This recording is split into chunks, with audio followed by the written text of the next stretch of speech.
So the date is August 16th, 2002, and flying over a valley in Afghanistan are two A-10 Warthogs. An A-10 is a heavily armored, low-flying, slow aircraft designed to provide ground cover for troops on the ground.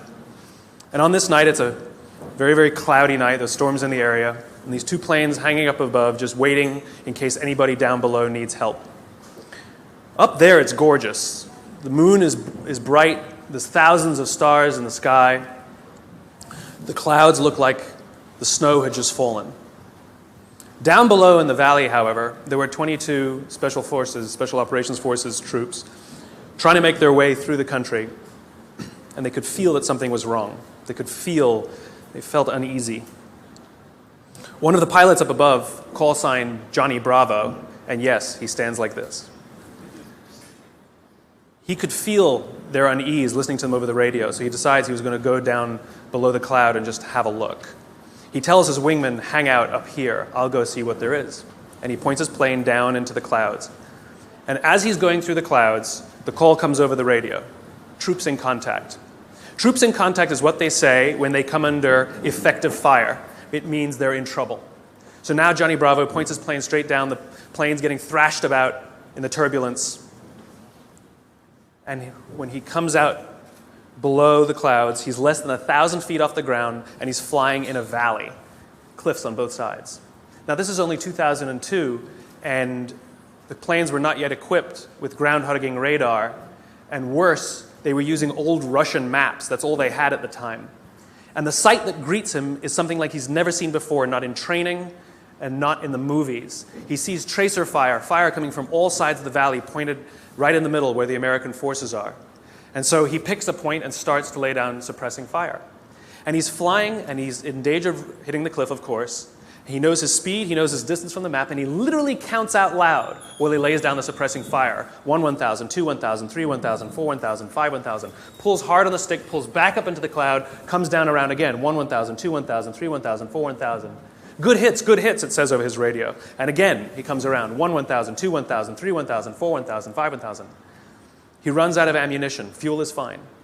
Flies back up to the top of the cloud, tells his wingman, you need to get down there.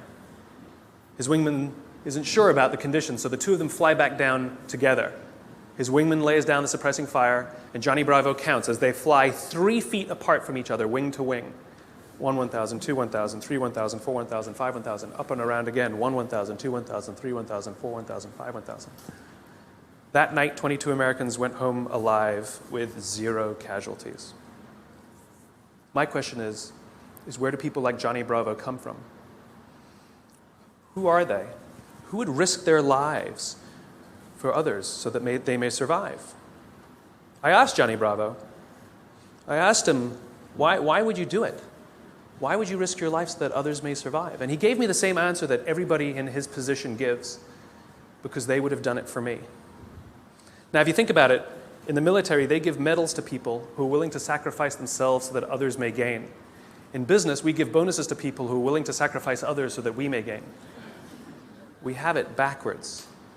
Wouldn't you like to work in an organization in which you have the absolute confidence, the absolute knowledge that other people that you may or may not know who work in the same organization as you would be willing to sacrifice themselves so that you may survive? And I'm not talking about giving your life. I mean, we don't even like to give up credit, you know? So where do people like Johnny Bravo come from? Well, it's an age-old question. They're not born. They're actually made. If you look at the human animal is like a machine. There are systems inside our bodies that are trying to get us to do things that are in the interest of the survival of the human animal, right? Just like in a business, in a company, if you want people to do something, you offer them some sort of positive or negative incentive to direct the behavior, right? So if you want people to achieve a certain goal, you offer them a bonus if they achieve that goal, and they'll work towards that goal because they want the bonus. It's a very simple system. The human body works exactly the same way. It works exactly the same way. Inside our bodies are chemicals that are trying to get us to do things that are in the best interest of us. If you've ever had a feeling of happiness, pride, joy, love, fulfillment, All of these feelings that we have are chemically produced feelings. And they're produced by 4 chemicals predominantly. These are basically responsible for all of the feelings that I would generically call happiness. They are endorphins, dopamine, serotonin, and oxytocin, EDSO. These 2 chemicals, endorphins and dopamine, I like to call these the selfish chemicals because you don't really need anybody's help to get them, right? Let me tell you a little bit about what they are. Endorphins. Endorphins are designed to do one thing and one thing only: mask physical pain.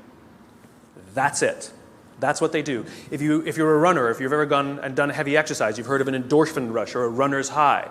Basically what's happening is when that runner's out there pushing their bodies harder than they've ever pushed before, they feel good. And when they're done with their run, they feel fantastic. And then an hour later, they're in pain for damage they caused to their muscles an hour before, right? This is what endorphins are designed to do. They're designed to mask physical pain. The caveman reason for this stuff, because this stuff is all from 50,000 years ago, understand, Homo sapien existed at the same time as other hominid species, and yet we survived and they didn't. What is it about this species that's so good at survival and thriving? Look at the world we've built.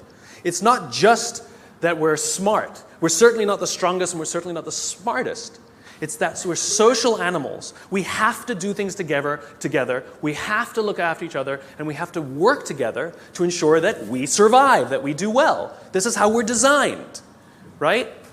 These chemicals are trying to make that happen. So in these caveman times, 50,000 years ago, Paleolithic era, we had to eat. We're not the strongest, we're not the fastest. But there's one thing that the human animal is made for: endurance.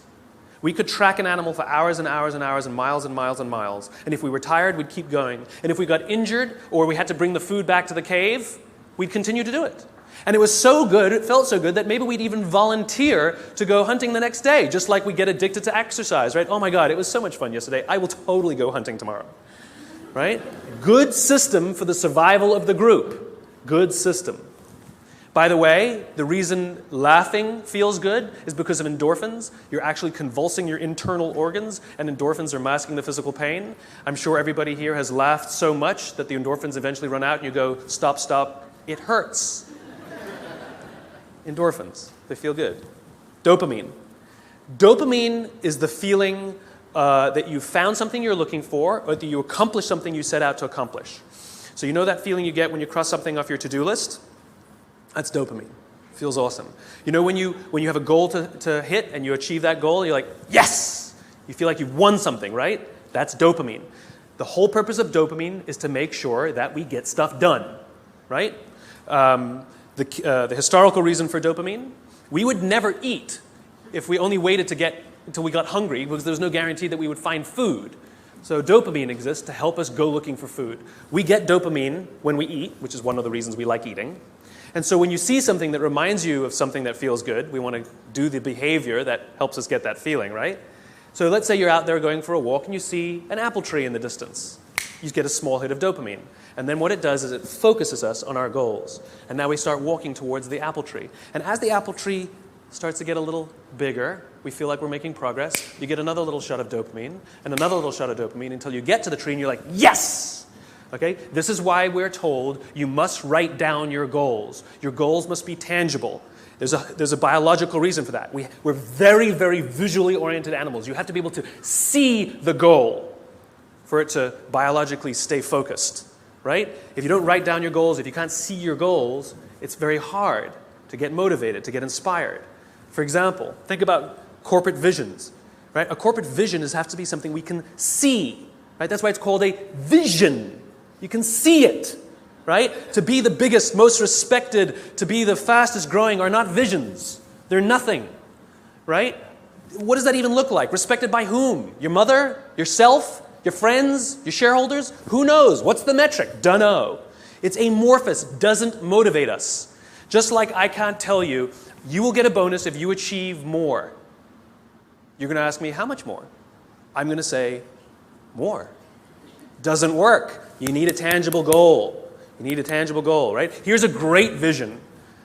Martin Luther King, I have a dream that one day little black children and little white children We'll play on the playground together and hold hands together. We can imagine that. We can set our sights on that. And every time we achieve a goal and achieve a metric and achieve a milestone that makes us feel like we're making progress to the vision we can see, we keep going and going and going until we achieve something remarkable. You have to be able to see it.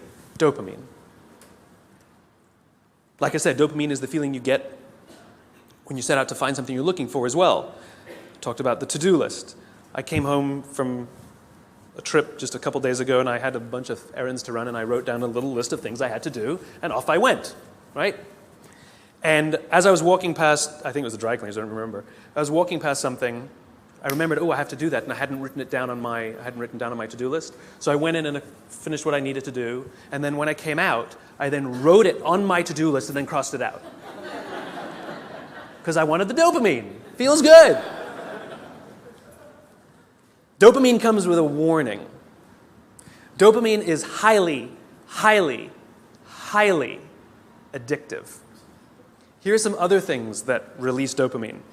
Alcohol, nicotine, gambling, your cell phone. Oh, you think I'm joking?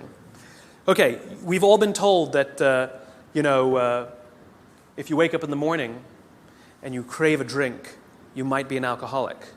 Well, if you wake up in the morning, the first thing you do is check your phone before you even get out of bed, you might be an addict. If you walk from room to room in your own apartment holding your telephone,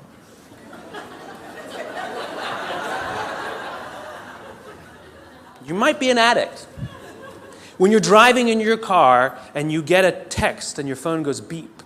We hate email, true. We love the beep, the buzz, the ding. Oh. Right? You'll be there in 10 minutes, and yet you have to look at it right now. You might be an addict. And even if you read it and it says, are you free for dinner next Thursday, and you have to reply immediately, you can't wait the 10 minutes, you might be an addict. And for all you Gen Ys out there who like to think that you're better at multitasking because you grew up with the technology, then why do you keep crashing your cars when you're texting?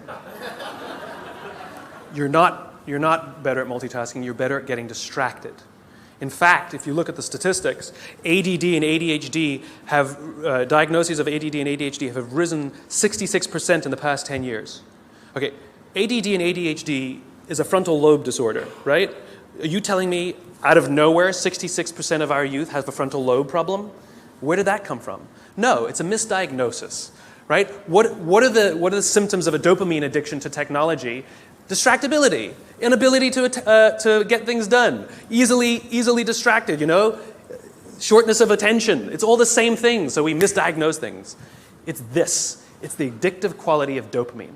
We can also get addicted to performance in our companies when all they do is give us numbers to hit, numbers to hit, numbers to hit, and a bonus you get, and a bonus you get, and a bonus you get. All they're doing is feeding us with dopamine, and we can't help ourselves. All we do is want more, more, more. It's no surprise that the banks destroyed the economy, because one of the things we know about dopamine addict is they will do anything to get another hit, sometimes at the sacrifice of their own resources and their relationships. Ask any alcoholic, gambling addict, or drug addict. Ask them how their relationships are doing and if they've squandered any of their resources. It's an addiction. Dopamine is dangerous if it is unbalanced. It is hugely helpful when in a comfortable and balanced system, but when unbalanced, it's dangerous and it's destructive. You don't need anybody's help to get these. Go for a run, achieve your goals, you'll get dopamine. You'll get endorphins. But you won't have any feeling of fulfillment or love or trust. That's where these come in. These are attempting to manage these. This is what makes our society great. This is where people like Johnny Bravo come from. It's because of these two chemicals that leaders really fulfill their great responsibility. Outside in the world is danger at all times for various reasons. In caveman times, that danger may have been, a saber-toothed tiger. It may have been the weather. It may have been a lack of resources. It may have been, who knows, any number of things. Things that with no conscience are trying to kill you. They want to end your life. And so how do we survive? We work together. And together, we come together in our groups, in our companies, in our tribes, to feel like we belong, to be around people who believe what we believe, so that we may feel safe. When we're surrounded by people who have our best interests in mind and we feel safe, we will organize ourselves and cooperate to face the dangers externally. Don't forget, the outside dangers are a constant. In a modern world, the outside dangers may be your competition that's trying to put you out of business, or at least steal your business. It might be the ebbs and flows of the economy. It might be terrorism. All of these unknowns, all trying to put you out of business, take away your job, take away your livelihood, end it for you. Nothing personal. It's a constant. Inside our organizations, the dangers we face are not a constant. They are a variable. And they are the decisions of leadership as to how safe they make us feel when we go to work. This is the job of leaders. Aesop said it better than I can. There's an Aesop fable about 4 oxen that stand tail to tail. And whenever the lion tries to eat them, no matter what angle from which he attacks, he will always be met with horns. However, due to infighting and disagreements, they separate and they go and graze in different parts of the field. And one by one, the lion picks them off and kills them all. When we stand together, we can more easily face the dangers outside. When we break up inside our companies, if our leaders don't allow us a space to feel safe inside our own companies, to feel like we belong, then we're forced to exert our own energy to protect ourselves from each other. And, by the way, expose ourselves to greater danger from the outside. If you have to worry about politics, if you have to worry about someone stealing your credit, if you have to worry about your boss not having your back, think about the energy you invest, not in your business, not in the products you're trying to develop, not in your work, not in how great you're producing, not in your creativity, but in just keeping yourself feeling safe. This is destructive. The responsibility of leadership is 2 things. 1, to determine who gets in and who doesn't get in. This is what it means to start with why. What are our values? What are our beliefs? Who can we allow in? Second thing is to decide how big this is. How big do we make the circle of safety? How big do we make the circle of belonging? Do we keep it around just our C-level executives and call it an inner circle and allow others to try and fend for themselves and maybe try and get into our inner circle? Or do we extend it to the outermost edges of the organization? Great leaders extend the circle of safety, the circle of belonging, out to the outermost edges. So the most junior person feels like they belong, feels safe, feels like they have top cover from somebody like Johnny Bravo. That's what these other 2 chemicals are trying to do. Serotonin is the leadership chemical, is responsible for feelings of pride and status. This is why public recognition is very important. We are social animals, and we need the recognition of others. This is why we have the Oscars, and this is why we have public awards events. This is why we have commencement for graduation. I mean, think about it. What does it really take to get to graduate college? You need to pay your bills, fulfill the minimum requirements, and collect enough credits. That's it, right? It's a formula. You could get an email that says, congratulations, you fulfilled all the requirements for graduation. Enclosed, please print out the PDF of your diploma. P.S. magna cum laude, right? Wouldn't feel so good, right? So instead, we have a big ceremony to recognize the accomplishment. And in the audience, we put our family and our friends and our teachers, all of those in our tribe who've supported us and watched our backs as we've made it through. And then we show up on that day, and we go up on that stage, and we take our diploma. It feels great. We feel our status rise. We feel our pride go up. And by the way, when you have serotonin in your veins, your confidence goes up also. And here's the best part about serotonin.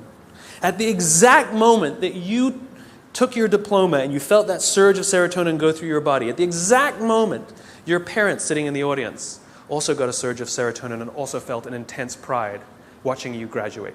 And this is what serotonin is trying to do. It is trying to reinforce the relationship between parent and child, boss and employee, coach and player, the caregiver and the one who is grateful for the support they are given. And think about it. Think of the speeches that we give. If you give an award to somebody, what do they say? I couldn't have done it. I thank God. I thank my parents. I thank my coach. We thank the person who we believe was looking out for us. We could not have done this without them, we say. And they look at us and they say, so proud of you. And we work to make them proud. Great teams don't want to win the trophy. Great teams want to win one for the coach. They want to make the coach proud. We want to make our parents proud. And it raises our status, and it raises our confidence, and it feels good, and we in turn will look after others so that they may accomplish the same. This is what serotonin is trying desperately to do. The problem is you can trick serotonin. We live in a materialist society, so we judge status very often in our country based on how much money you make, right? So any conspicuous display of wealth raises your status. This is why they put the logos on the outside. No good on the inside, nobody can see them.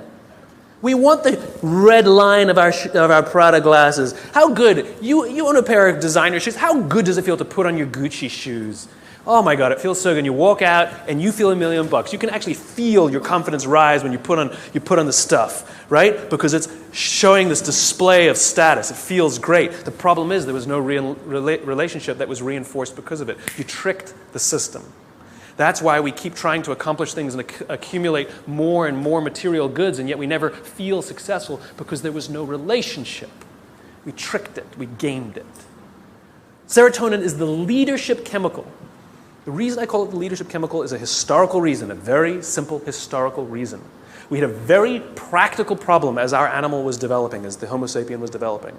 We lived in communities of about 100 and 150 people. And there's a very practical issue, which is if we're hungry and somebody brings back food and drop a carcass on the floor, we're all going to rush in to eat.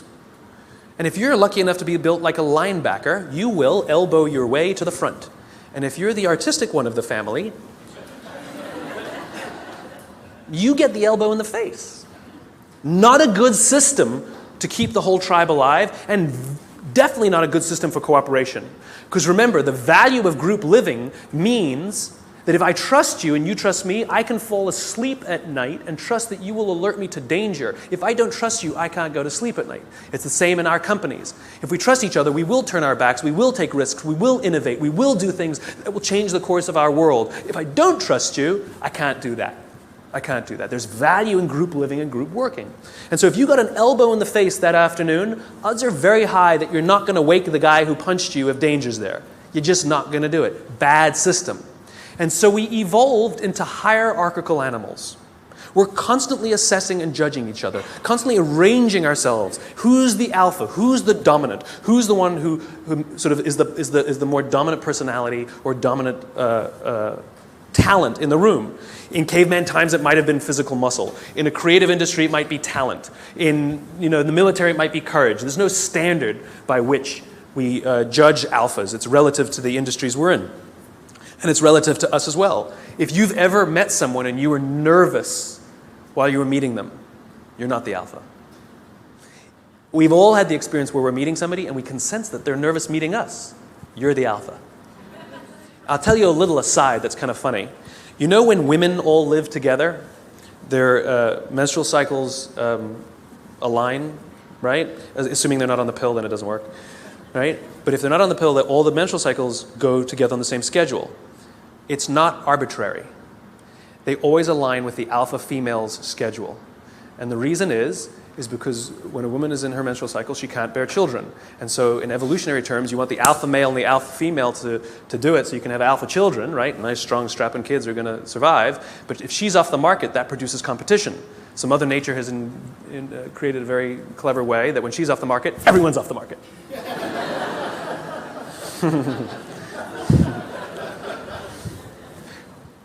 Back to the talk.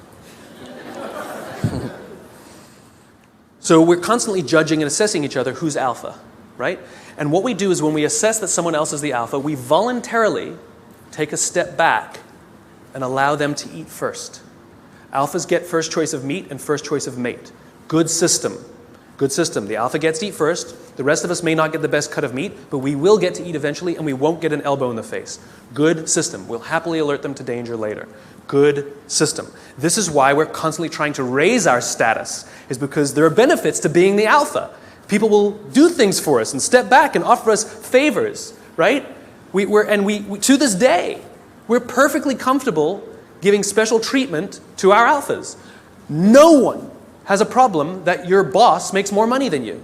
You might think he's an ass, But you don't have a problem that he makes more money. Nobody has a problem that somebody who outranks us at work has a bigger office than us.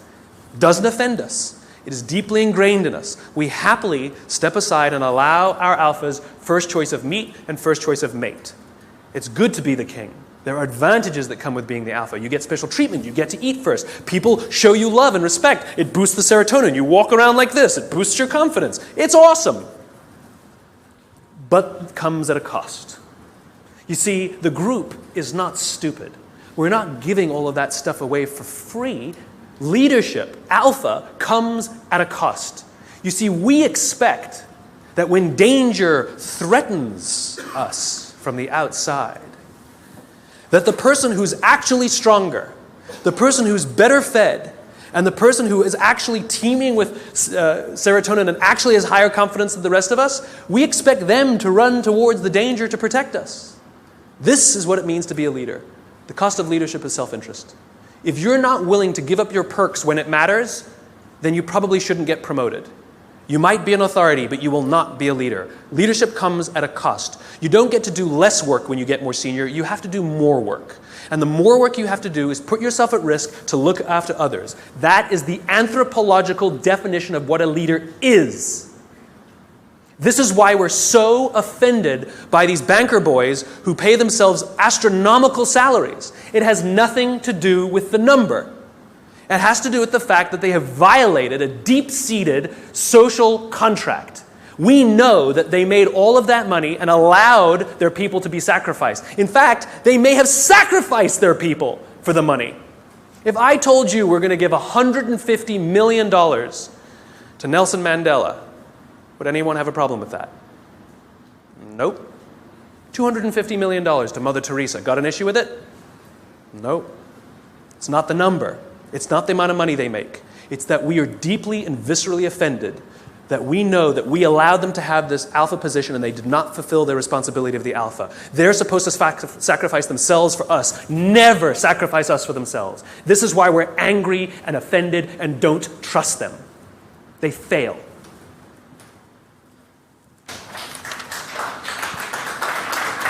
Oh, there's more. Oxytocin. This is the best chemical of all. Oxytocin is the feeling of love and trust and friendship. It's all the warm and fuzzies. It's all the unicorns and rainbows. It's the reason we like to spend time with our friends even if we don't do anything with them. We just sit and watch TV. We love their company. I promise you, nearly every single person sitting in this room today chose the person they're sitting next to. You're not sitting next to a stranger. You're sitting next to somebody you met, came with, or kind of know a little bit. Why? Because it makes you feel safer, doesn't it? If you got up and went and sat next to strangers, it wouldn't feel so good. That's the feeling of oxytocin. Oxytocin is that intense feeling of safety that someone's got your back. There are multiple ways you can get oxytocin.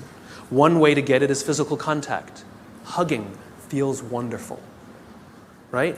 When women give birth to children, huge surge of oxytocin in their body. This is what's responsible for the mother-parent, the mother-child bond. Right? It's all that oxytocin in the system. This is why shaking hands matters. Imagine you're doing a deal with someone and you're ready to sign the contract and you say, I'm so excited to do business with you. And they go, I don't need to shake, let's sign the contract, I'm also excited to do business with you. And you go, great, well let's shake on it then. They go, no, I agree to all the terms, let's get this deal done, I can't wait to work with you. You might get everything you want in the contract, but business, relationships are not rational. They're about feeling safe, they're about feeling we belong, it's human. And one of the ways we want to know that that relationship is solidified is with physical touch. Their simple refusal to touch you, to exchange that oxytocin, means one of two things will happen. You will either completely scuttle the deal or you will go into it nervous. Human bonds matter. Another way you can get oxytocin is through acts of human generosity. An act of human generosity is defined as giving of your time and energy and expecting nothing in return. Money doesn't work, sorry. If I told you that this morning I gave $1,000 to charity, what would you think of me?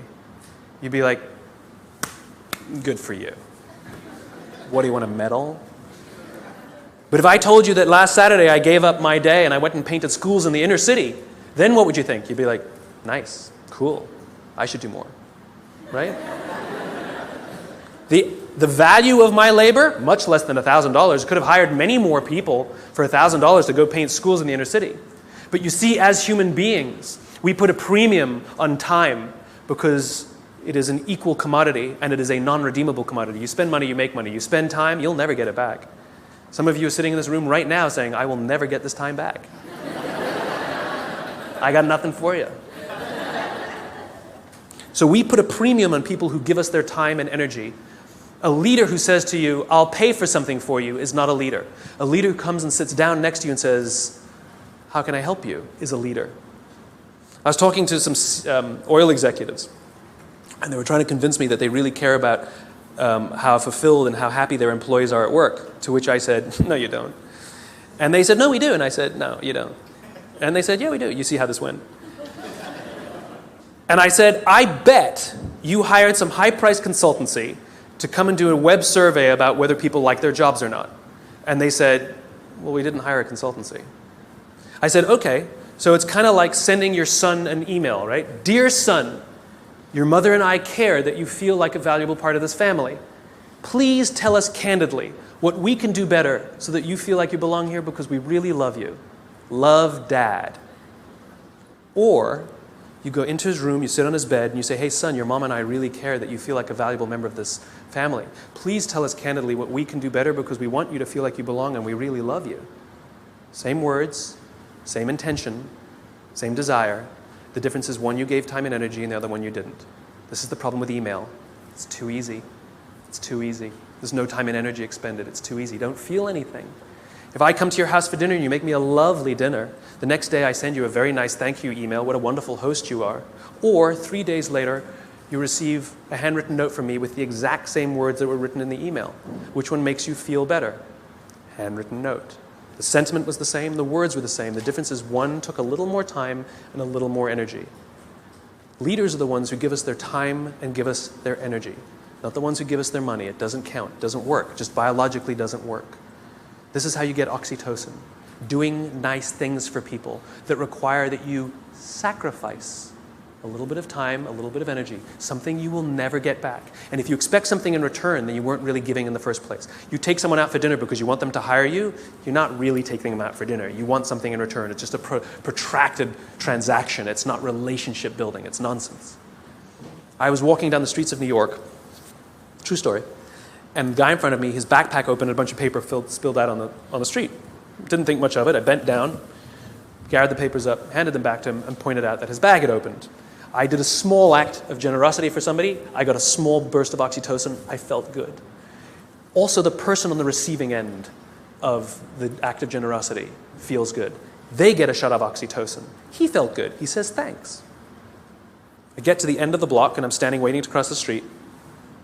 And a guy who also happens to be standing waiting to cross the street turns around, true story, turns around and says to me, I saw what you did back there. That was really cool. As it turns out, witnessing acts of human generosity release oxytocin. Remember, our bodies are trying to get us to repeat behaviors that are in our best interest, and it's making us feel good when we see or do acts of human generosity so that we will do them. In fact, the more oxytocin you have in your body, the more generous you actually become. In other words, the more you do, the more you want to do. It gets better than that. Lots of oxytocin in your body inhibits addiction. It makes it very difficult to get addicted to something when you have lots of oxytocin in your body. It actually inhibits addiction. It boosts your immune system. It makes you healthier. That's why happy people live longer. It's why couples live longer. Oxytocin, it actually is good for us. It increases our ability to solve problems. It increases our creativity. It's really good for us, and it's not addictive. It just feels great. It takes time to build up, though. You know, if I went on a date with a girl the other day, it was a first date, we totally got along great, we're going to get married. Why are you laughing? That's my social life. The reason you laugh is because you inherently know that I cannot form a bond of trust strong enough to get married in 7 days. You know that. Why don't you go on a couple more dates? Right? Inherently, you know that. right? But if I told you that I've been dating somebody for 7 years and we're not married yet, what do you say? What's wrong? In other words, we know that that bond of trust takes more than 7 days and less than 7 years. Don't know how long it takes, though. So when you start a new job and you're really excited to work there and they're really excited to have you, don't quite feel like you belong. You don't quite feel like you're trusted yet, right? Even though you were really excited and they're really excited, it takes time. And you have to do little acts of generosity and make little sacrifices, do little things for people. Not big risks, small risks. It's like dating. You know, you don't start by buying them a diamond.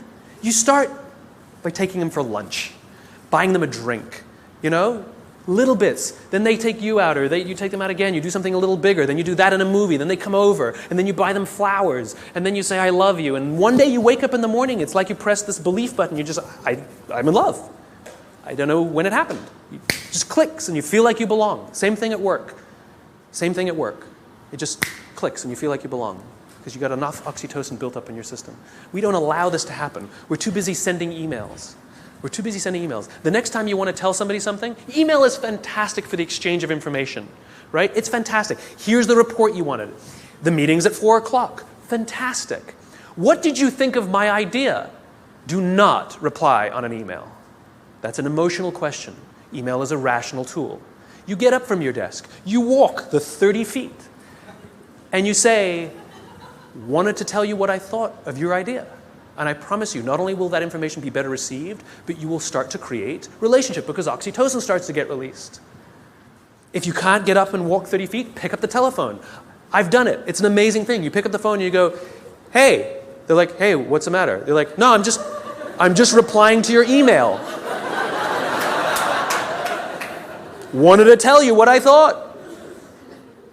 What?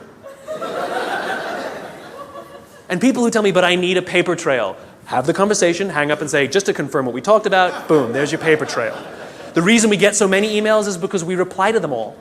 And 12 emails are sent, and then somebody misunderstands something, and somebody gets angry, and then you have to pick up the phone and deal with it anyway. Do it at the beginning. Quicker, easier, better. Biology. Give your time and give your energy. And this is why leadership is really difficult, because you can't give it to everyone because you don't have enough to give to everyone. You just can't. You have to make sure that you can trust others, to trust others, to trust others, to trust others. And this is what happens in this circle of belonging, in the circle of safety. This is what effective bureaucracy is, which is, as the CEO, as the leader, or whatever your job is, you have one responsibility and one responsibility only, which is to make sure the people you know that you have physical contact with, you know their names, are confident and feel looked after, and encourage them to do the same for the ones who work beneath them, who work beneath them, who work beneath them. And when this group of people really feel safe, then they will invite in the customer to also feel safe. They will talk to these people as if they are human. I actually flew on an airline recently, and I was appalled at how I was treated. It was disgusting. It was like cattle, right? And I said something. I said, why do you treat people like cattle? And she literally said to me, I'm sorry, sir, I have to do it or I'll lose my job. What did she tell me? My organization that I work for doesn't make me feel safe. I don't feel like I belong. So I'm going to treat you like dirt to protect myself. As opposed to somebody who feels safe and says, sir, I will do everything in my power to make sure that you feel happy and good because I'm not worried. That's called a highly effective organization. There's one more chemical I haven't told you about. The big C. Cortisol. Cortisol is the feeling of stress and the feeling of anxiety. We share these chemicals with all the social mammals. And so when you see a herd of gazelle, you've all seen the documentary on Discovery or whatever, right? You see a herd of gazelle grazing, and one of them thinks they hear a rustle in the grass, and they go, head, right? That's what cortisol does. Cortisol is designed to keep us alive. It is the first stage of fight or flight. It makes us paranoid. It makes all of our senses hyper-attuned to look for danger. It injects glucose into our muscles to make us stiff and ready to go in case we need to fight or flight. It increases our heart rate like crazy, right? And it makes us start looking. It makes us paranoid to find the danger. And the cool thing about cortisol when you work in a social environment is if other people sense that you're nervous, they get nervous. So all the other gazelle go, they didn't hear anything. They just saw Steve over there get really freaked out. And so they got all freaked out. And now they all start looking for the danger. Good system. And one of them, who didn't even hear the initial rustle in the grass, sees the lion, runs, they all live another day. Good system. So that when we go to work and somebody says, I think there's going to be layoffs, all of us are like, what do you mean? Wait, we're all paranoid now. We're all freaked. I shouldn't have talked in that meeting. We start to get crazy. We start to get paranoid. Our hearts start to race. That's what cortisol does. It's trying to keep us alive. You wake up in the middle of the night, you hear a bump in the middle of the night. What's the first thing you do? You wake the person next to you. And then what do? They go, And if there's nothing there, you go and trust your eyes, right? You go looking for it. We're visual animals, right? If there's nothing there, you go like this. Cortisol leaves our body, and we relax, and our heart rate goes back down. Cortisol, to get all of that extra energy, to make us paranoid, to make us self-interested, it needs to shut down non-essential systems, because it has to get it from somewhere, right? So it shuts off things like growth. You don't need your fingernails to grow at that moment. It shuts it off. The other thing it shuts off is our immune system. Don't need it in that moment. The problem is you're not supposed to have cortisol in your system all the time. You're supposed to have it in and then gone. And when we go to work in a place that doesn't make us feel like we belong, that doesn't make us feel safe when we're at work, guess what? We got little bits of cortisol dripping in our body. Drip, drip, drip, drip. Makes us paranoid. Drip. I know my boss hates me. I know he hates me. He hates all my ideas. I know it. Drip, drip. It makes us self-interested. One of the things cortisol does, it inhibits the release of oxytocin. Biologically, if you work in a high-stress environment where you don't feel safe, you are biologically less empathetic and less generous.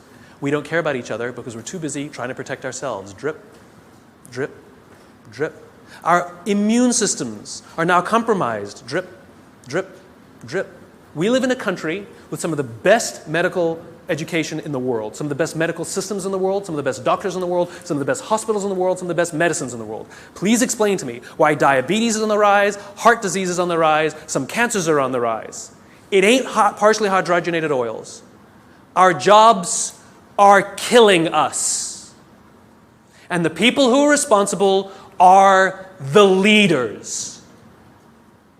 And we also know that parents who come home stressed out, their kids learn that this is what work is. That work is something that makes you short-tempered and unhappy. And so they expect it as they grow older.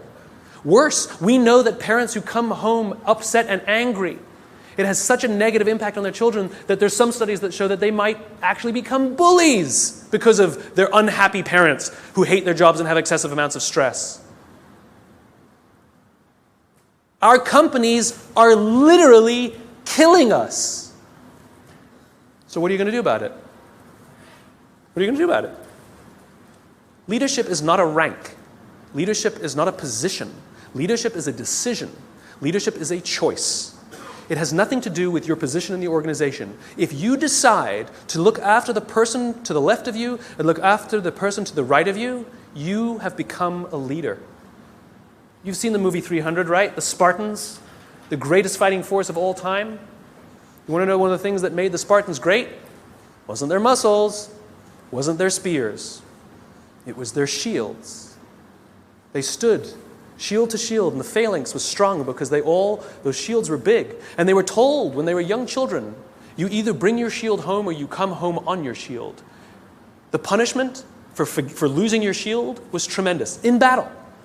Because if you lost your shield, that means you cannot protect the person to the left of you and the person to the right of you, and you have destroyed the phalanx. It's the shield that matters, not the spear. Not the spear. It's your willingness to sacrifice yourself, not your life, maybe your credit, maybe your little time, maybe a little energy, maybe your time, maybe getting up from your desk and talking to somebody for 30 minutes instead of sending a 3-minute email. It's your willingness to sacrifice for someone, to hold that shield up so that they feel safe, that makes you a leader. And you want to know how you beat a dopamine addiction? If you're worried that you're addicted to performance and all those dopamine things, Alcoholics Anonymous has been highly effective for decades, 80-something years. We all know the first step of the 12 steps. We joke about it, right? Admit you have a problem. Do you know the 12th step? Don't say it's supposed to be anonymous. I'll tell you what the 12th step is. Alcoholics Anonymous knows that if you master all 11 steps but not the 12th, you will drink again. If you master the 12th step, you will beat the disease. What's the 12th step? The 12th step is the commitment to help another alcoholic.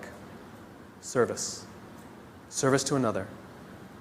Oxytocin wins. Serotonin wins. The more we look after each other, the safer we feel, the more we feel like we belong, and the more we will work together to confront the dangers outside. Do this for others, and others will become Johnny Bravo. Thanks very much. And thanks a million. Y'all come back now. Cheers.